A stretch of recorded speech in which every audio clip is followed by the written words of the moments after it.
మూర్తి అడుగుజాడలో MP Bharat నడుస్తున్నారన్నారు మంత్రి సత్యకుమార్ యాదవ్. లాభాపేక్ష ప్రజలకు చికిత్స అందిస్తున్నారని చెప్పారు. ఏపీని ఆంధ్రప్రదేశ్గా తీర్చిదిద్దడమే సీఎం చంద్రబాబు లక్ష్యమని చెప్పారు.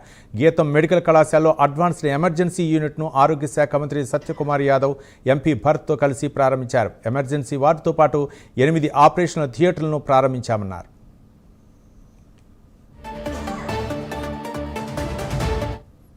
పేరు ఇప్పుడు ఎన్టీఆర్ వైద్య సేవగా మారింది. ఎటువంటి ఇబ్బంది లేదు. ఎక్కడో రోజు పేపర్లో చదివాను నేను.